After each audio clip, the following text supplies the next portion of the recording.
마음이 드셨다면 구독, 좋아요 꼭 부탁드리겠습니다. 고맙습니다. 시청자 여러분 안녕하십니까? 김동수입니다. 정부의 12.16 부동산 정책을 발표한 지 지금 일주일이 지나고 있는데요. 공인중개사들의 사무소는 대체로 조용한 분위기입니다. 12.16 대책 이후에 어떠한 문제점들이 발생하고 있는지 한번 자세하게 살펴보겠습니다. 첫 번째는요, 지금 서울 아파트 전세 시장이 불안조짐을 보이고 있어요. 잠실이라든가 반포, 목동 등에서 지금 전세가 호가가 1억 원에서 2억 원씩 지금 급등하는 현상이 나타나고 있습니다. 또한 일부 지역에서는 말이죠, 전세 매물이 자취를 감추는 양상도 지금 나타나고 있습니다. 그러니까 매물이 부족하니까 당연히 전세 가격은 올라갈 수밖에 없는데요. 자, 두 번째는 어떤 문제가 생기느냐. 지금 강북에는 9억 원 이하의 아파트가 많잖아요. 그런데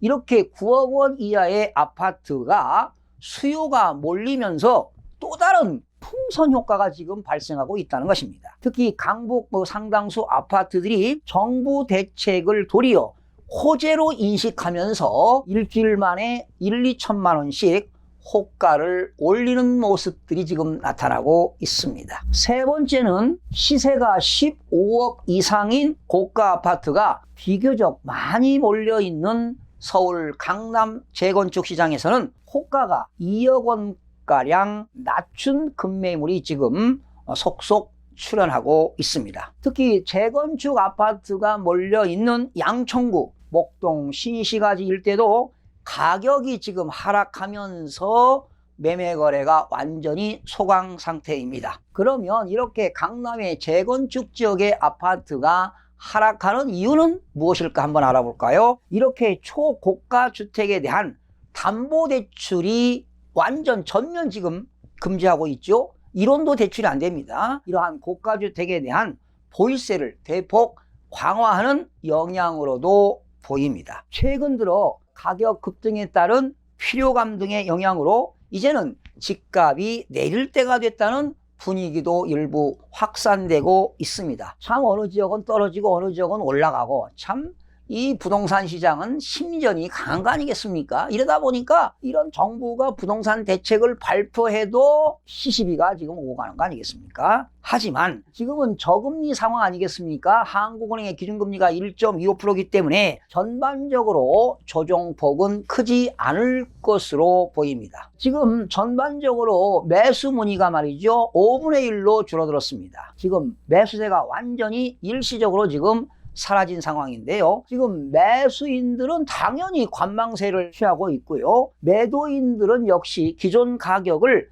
고수하고 있지만 거래가 완전히 뚝 끊긴 상태가 되었기 때문에 지금 매수인, 매도인들이 이러지도 못하고 저러지도 못하는 그런 상황에 처해 있습니다. 아마도 내년 4월 총선을 변곡점으로 집값 향방이 결정될 것으로 보입니다. 하반기 동안에 주택 매매 가격이 지금 엄청나게 오르지 않았습니까? 그런데 이제 갑자기 대출이 막혀서 지금 사지도 팔지도 못하는 그런 상황이 되어버렸습니다. 특히 시세가 15억을 초과하는 주택은 주택담보대출이 완전히 전면 금지되는 바람에 특히 15억 원을 초과하는 초고가 주택을 매수할 사람은 자금 조달 계획서뿐만 아니라 관련 증빙 서류를 제출해야 하는 등 거래 여건이 상당히 까다로워졌습니다. 특히 시세 30억 원이 넘는 아파트의 공시가격의 현실화를 80%까지 올리는 등 고가주택 보유자들의 보유세 부담도 대폭 늘어날 전망입니다. 그러다 보니까 지금 거래가 완전히 소강 상태가 되겠고 호가 하락 추이가 계속되고 있어요. 하지만 주택시장 안정화로 이어질지는 당분간 지켜봐야 할 것으로 예상이 됩니다. 이렇게 정부의 성급한 정책이 집값 안정 대신 전셋값 폭등에 지금 부작용이 나타나고 있습니다. 이렇게 전셋값 불안은 정부 대책 발표 때 이미 예상된 것입니다. 서울 아파트 전셋값이 올해 7월부터 상승세로 돌아선 상황인데요. 대출 규제와 세금 부과로 지금 전세 공급이 줄고 있는 상황입니다. 이렇게 전세 수요가 급증하게 되면 당연히 전세값은 올라갈 수밖에 없습니다. 이번 12.16 대책에는 양도소득세 장기 보유 특별공제 기준에 실거주 요건이 추가되지 않았습니까? 거주 요건을 충족해야 장기 보유 특별공제를 공제해 줍니다. 최고 40%까지요. 또한 조정 대상 지역 내에서 등록 임대주택에 대해서도 양도소득세를 비과세하기 위해서는 2년 이상 실거주 요건이 포함된 것으로 바뀌었습니다. 그러다 보니까 전세를 준 집주인들은 세금 혜택을 위해 전세 기간이 끝나면 자신의 집으로 돌아가 살아야 하기 때문에 바로 전세 매물이 잠기는 것 아니냐, 이렇게 한번 생각을 해봅니다. 또한 재건축 초과이익 환수제와 분양가 상한제에 따른 신축 전세 물량 공급 축소도 역시 전세값 불안을 부채질하는 것 같습니다. 반면 15억 원을 초과하는 주택에 대한 담보대출 규제로 매수 대기자들의 을로 안지를 하면서 학군이라든가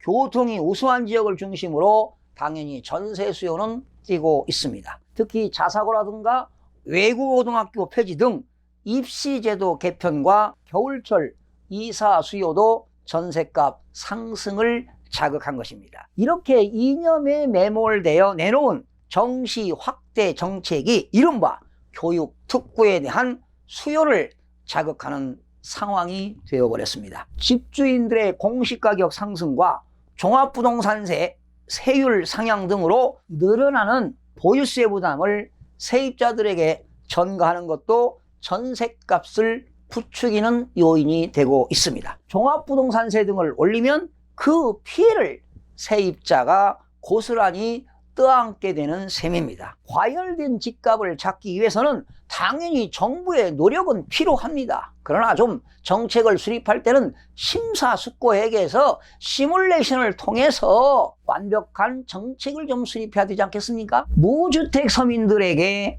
불통이 뛰어서는 절대적으로 곤란합니다. 정부가 후속 대책으로 전월세 상환제를 꺼내들면 집주인들이 전세값을 미리 올려 되레 전세값 상승률이 높아질 수도 있습니다. 전세값을 안정시키려면 무엇보다 주택 공급을 늘리고 매매를 활성화시켜야 합니다. 세금과 규제로 수요를 억누리는 대책이 집값을 안정시키지 못한 채 전세값 급등 같은 부작용만 초래하고 있습니다. 부동산은 심리전이 강하지 않습니까? 이렇게 주택시장 전체가 정부를 시험하는 느낌마저 들어갑니다. 더 늦기 전에 주택 수급 대책을 전면 재조정해야 할 것입니다. 눈물을 흘리는 것은 집 없는 서민들 뿐입니다. 시청해주신 여러분 대단히 고맙습니다. 열심히 하겠습니다. 내일 아침에 찾아뵙겠습니다.